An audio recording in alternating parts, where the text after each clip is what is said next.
Somebody I'm alleges something, sorry. I have to investigate I'm sorry. it, Well, okay? I'll tell you what. If that's the case, were you seconded here with the CAD number? Because if you were seconded here with the computer-aided dispatch, if you were seconded with that in mind, I have.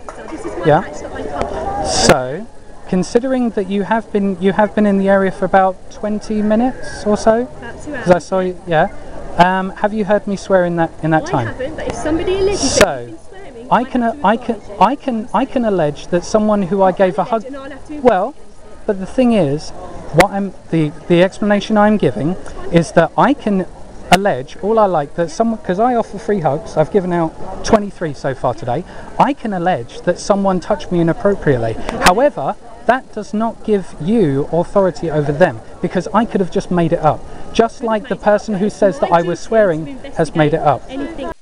Okay, and with that attempt to try and gain my details and hence gain joinder failed, she's now moved on to her next attempt at gaining authority, which is to pertain that I have sworn over the megaphone. Now, for any of you who know about any of the stuff that I do on the megaphone, I follow the sort of tactics, as it were, of Danny Shine. When people swear at him, he repeats the insult back, but instead of saying the swear word, he spells it out. Okay, that in of itself isn't swearing, but I'd say probably the one word that I use that is probably closest to swearing is probably the word crap. But crap isn't really a swear word, is it? It's not like a swear word like fuck or shit, cunt. You know, it's not a swear word like that. I apologise for those of you who who don't like swearing, but just to give those examples. But yeah, she moves on to that. She tries to imply that because I've sworn, that gives her authority, which it doesn't. And I said to her, I can't rely on second-hand anecdotal information. And I tried to start saying the two guys who run the fruit and veg stall over there, even though she didn't let me finish this sentence. Basically, what I was going to say is that both those guys are fucking awesome guys. They're brilliant guys. They've been there, I think, nearly every single time I've been there. So they know full well what I do. They know full well that I don't swear. So if she wanted to find out whether I do swear at all during any of my activism, all she needs to do is ask them. If she likes second-hand anecdotal information, then she can go to those two guys, because they're brilliant. Alright, I love you guys. Brilliant. But yeah, she's like, oh, but I've been told that, and that doesn't mean anything, I mean, like the example that I gave in the first Maidstone police failed video, where I said that someone's made a complaint. Oh, that means that it gives rise to the police coming to try and gain authority over someone else. You could have just made it up, and like the example I gave, when I'm hugging people, I could like say, oh, police, he touched me inappropriately, but I could just make that up. So that does not give authority to some that does not give one human being, even in a fancy dress costume such as a police uniform, that does not give that person authority over another human being, because I could be hallucinating. I could be like severely mentally disturbed and like be saying, oh no, that guy's bashing people around the head with a sledgehammer. Look at him, he's doing it right now. So does that mean that because of the hallucinations of one person, they have authority? Excuse me, sir. I've been told that you're hitting people over the head with a sledgehammer. No. What's he on? But yeah, like I said, you could just make it up. But yeah, that's she's moved from can I get your I want to get your details, because I want to tell everyone what you're doing and how long you're doing it for, even though that information is in a newspaper. And people, and I've been doing this for months, so it's public knowledge anyway. People come up to me and hug me without me having to hold up the free hug sign now, so people know what I do, how long I do it for, and why I do it. But yeah, that's that point. Anything that is Whenever people do swear at me, I've come over here to advise you. You are allowed to film, but would you give me your name and address and how long you're going if you can, so I if you can prove, around here if you can, going to be and what you're doing it for. if you can prove that I have a lawful obligation to, then I will provide you my details. You're not obliged to, but I just Well then I'm courteous sorry madam, there is no point in asking for my details if I can prove their it. children that they don't want to be filmed. So are the CCTV cameras. Why does it bother you whether I take them or the CCTV takes them? Bothering other members of the public. That's Well, that does not infringe on Article 10 of the Human Rights Act. I'm not saying that Okay. it is. Okay, and I am completely able to film. Advising you that that's the concerns that some people have got. You've got all the rights to film. I'm asking you for your name and how long you're going to be. But I am not obliged to provide that information. Okay, that's fine. Okay, now we're back on the whole. I want to have your name and address and how long you want to you're here for and why you're doing it, so I can tell the other people around. So what, is she going to borrow my megaphone and say, I'm an officer of the law, this man is blah blah blah, and he lives at blah blah blah blah blah blah blah, and he's doing it for blah blah blah blah many hours, and blah blah blah, this is why he does it. Is that what she's doing? But also, because that's just ridiculous. She doesn't need my name and address to tell people why I'm doing what I'm doing. I tell people why I'm doing what I'm doing and how long I do it for. It's been published in the Kent Messenger, what I do, why I do it, how long I do it for. And also she tries to pertain that because you're filming their children. Whoa, wait a minute. Is she trying to, just subtly imply that I'm a paedophile by saying, oh, you're filming their children? Well, sorry, but anyone who takes, a happy snap of them with their mates in the town centre, there might be kids in the background. Does that mean that they're filming people's children? This is the exact argument that the Chads in Worthing tried to have against us when we were megaphoning outside Poundland. Right? They were saying, oh no, you can't film kids, sort of thing. but no, she said, oh, but this is a concern that people have. So now she's actually making something up now. She's saying that, she's gone from, I need to have your details because you're filming, even though you're perfectly entitled to film. I've been told that you're swearing, but also because I'm filming in public, it's now somehow a concern that people are having, as though like some people have spoken to her and said, oh no, this is a concern of mine. She's trying to make that up and use that as an excuse to try and get my details. And I said to her, if there's a law that exists that states an obligation for me to give you my details, then I will give you my details. And she's like, no, you're not obliged. And I'm like, well, sorry. That's that. Okay. I'm saying to you, I thought it would be courteous if you could do it. Wait a minute, did I just hear that right? Did she say it would be courteous of me to give her my personal details when she's already confirmed repeatedly that I don't have to? It's somehow courteous for me to give my personal details? Why is it courteous? So she can tell other people who I am and where I live? And what I'm doing, why I'm doing it, how long I'm doing it for? Why? Why is that courteous? Okay? Right? Even though I can just say, my name's Adam, right? I give out hugs to help brighten up people's day, and I use a megaphone to try and at least plant the seeds of critical thinking in people's minds. I tell people this all the time. Why is it courteous for me to disclose my full personal details in order for them to disclose it to other people? Why is that courteous? No, it is immoral. And it is unlawful for her to ask me for me to provide my personal details for those purposes. Okay? In fact, I think there may be something in the Data Protection Act 1998 which says about that. I'm going to have to do some research into that. Okay, well, I appreciate that you're doing a job, but what I don't appreciate is that you're acting on second-hand anecdotal information that could have been made up because certain people take an issue with what I'm saying. That doesn't give one human being the authority over another.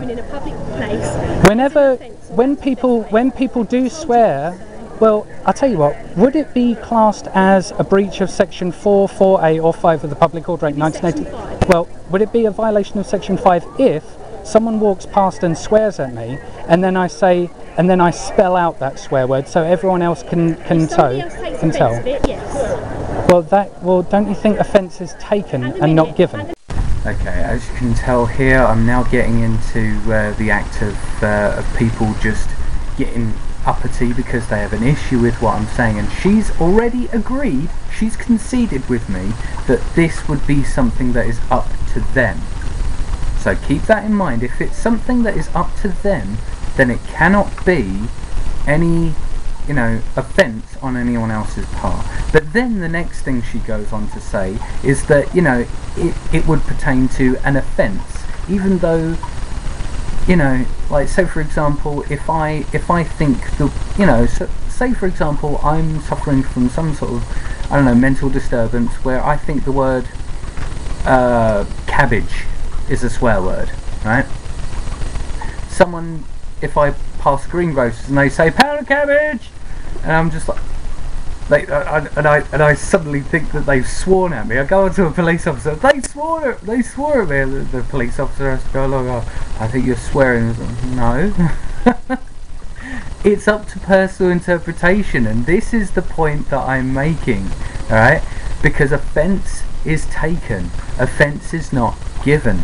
And we've pertained that it would be Section 5 of the Public Order Act, which essentially is behaviour likely to cause harassment, alarm and distress. And this is the one part of the Public Order Act 1986 which police love to jam in their crowbar and try and get as much leverage as they can out of it, because Section 5, it is a real grey area, okay, because it's behaviour likely to cause harassment, alarm and distress. And in fact, a lot of people, in fact, they it's said that Section 5 can in part be used to violate Article 10 of the Human Rights Act 1998, where where we have freedom of expression. We can have freedom of expression, but we've got to be picky. Somehow we've got to be picky about what we say, because it might cause a violation of Section 5, because it's likely to cause harassment, alarm and distress. Well, one of the things the examples that I loved that Peter Tanchel gave when I went on to BBC Radio 2 for the first time, he said that Galileo Galilei and the other scientists at the time, when they said that the Earth wasn't flat in the centre of the universe, those views were extremely offensive at that point in time. So, but that doesn't mean that they were wrong, So this is a whole thing about semantics, and she says that I'm going down this spiral now, even though I'm not actually going down a spiral. I'm actually cementing my my points here. And because she's trying to gain joinder by getting my name, address, and other details, so she can tell them to other people, I think that's a bit immoral. Okay, she's just she's equivocating because I'm actually making my point firm. So there's that. Given. At the minute you're getting into a long spiral that's going down and down and down because you want me to talk on your camera. So I'm going to end there. It's your choice to come over and speak to me, madam. And that's it. Okay? At the end of the day, that's it. You've got your crowd. It's not a Madam, you have a skewed idea of my motivations. I've come over here to give you some advice. That's what we've given. I know the law, madam, and I stay within the law. Okay, she's now coming to the point in her encounter. She's probably I don't know whether this is part of police officer training, but I dare say there's a protocol for when you're talking to someone, and whether or not you've gained any authority or not, there's a point where you have to sort of like wind it down, and evaluate things for the civilian, and but she's done it quite derogatorily. Right?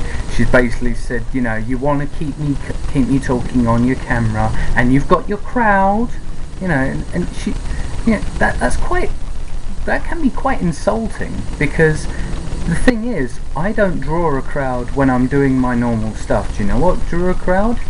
Her talking to me. That's what drew a crowd. So it's not like, well done, Adam, you've got your crowd. It's like, well done, Adam, I've given you your crowd. That's what the issue is here. But yeah, she's just trying to get out of it, because she realizes, oh crap, he's not giving me his details, even though he doesn't have to give me his details. My attempts at trying to gain joinder have failed, and all that stuff. And now all I've got left now is to try and imply that he's being a bit silly in this scenario, and so I can walk away triumphantly, because I've taken the moral high ground, where you want to get me talking on your camera, and you look, you've got your crowd, even though by that point there was about 30 people around. Yeah, when I was talking to this police officer, about 30 people had like encircled us. At some point, so every now and then I'd look around for like a split second, and for some reason I was waiting for someone to start going, fight, fight, fight, fight. But no, but yeah, she was trying all these things and then failing, and now she's starting to sidestep away, like, I've said my piece, I've whacked my finger at you, and now I'm gonna go away, when trying to claim that I'm just advising you, I'm just, providing this advice, when in fact I don't need advice. Okay, I know the law. You haven't been able to prove anything about what you're saying. You're acting on second-hand anecdotal information that you cannot even substantiate, saying that it would be an offence it would be an offence on my part if someone were to pertain that I have sworn. Sorry, that gives her reason to come up and ask me. Sorry, I've heard that you've sworn. Have you sworn? No? All right, okay. That's all it should have amounted to. But then, this thing came out of nowhere. I'll tell you what, I should have asked who complained about about swearing. Because even though she wouldn't have been dispatched there with a CAD number, because she was already in the area. I saw her walk past earlier, but she was there she says that she was there for hours anyway, and suddenly she comes up to me and said, I've been told that you're swearing, even though I've been in the area where you are, and I haven't heard you swear. So suddenly I'm going to act on it when someone suddenly comes up and tells me you sworn. It's just all ridiculous, and now she's trying to walk away, and I give her a little bit of advice to go away with, so you'll hear that in just a second. For those who, I tell you what, one advice I would give you is, if you can contact the individuals who said I was swearing, maybe consider action against them for wasting police time. We'll see. Okay. Well, thank you very much. Control, can you count for 5? Thank you. There you have it, ladies and gentlemen. Speaking out in public on a megaphone in a public area is somehow a breach of Section 5 of the Public Order Act 1986, because someone said that I swore. When did I swear? Oh, sorry, did I say capitalism? Oh no. Sorry, did I say fractional reserve banking? Oh no, that's swearing as well. But tell you what, I'll stop recording now, because I think I've got some wonderful footage for my YouTube channel. I'd like everyone to give a very big round of applause for the lovely young police officer that has now become a YouTube celebrity. So yeah, if you look up on YouTube, it will be up in a couple of days or so. Just search for Maidstone Police Fail, and you'll find that video. You'll find that video along with 3 other videos that I've made of police officers trying to harass me for exercising my constitutional right to have freedom of expression. But yeah, thank you very much for listening. Okay, well there's the end of the video there. As you can see at the beginning, I was advising her now because she said she's going to be talking to them. She's confirmed that on camera that she will be speaking to them, so I hope she has. Advising her that she should consider action against them for wasting police time, because the harshest word I used on the megaphone was crap. If you find that a swear word, then I'm sorry, but you really need to grow up, okay? It's not a swear word. You even find that word crap or crappy in children's cartoons. Children's cartoons, alright?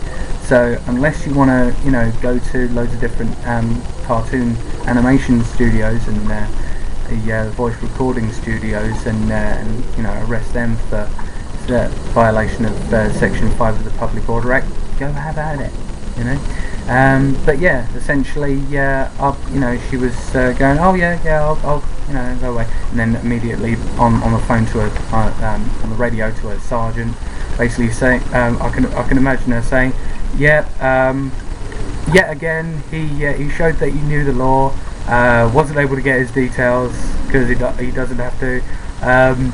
Better luck next time, Sarge. But yeah, essentially, she went away, looked around at everyone, and everyone's like, whoa! Clap, clap, clap. Applause from because big crowd of 30 people. Got back on the megaphone again, basically saying, well, yeah, this is what happens when you stand up for your constitutional rights of freedom of expression, because that is what is granted to us as per Article 10 of the Human Rights Act 1998, which states, and I quote, everyone has the right of freedom of expression. This shall include freedom to hold opinions and to receive and impart information and ideas without interference by public authority, regardless of frontiers. There we go.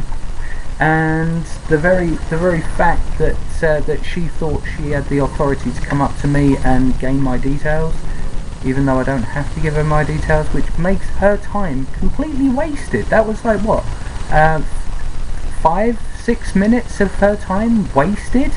She could have been out doing other things instead of the ridiculous crusade of talking to an activist who knows the law and can argue his points, and she goes away without any authority, without any conviction, without anything, and going back on the radio to her sergeant, oh yeah, everything's fine here.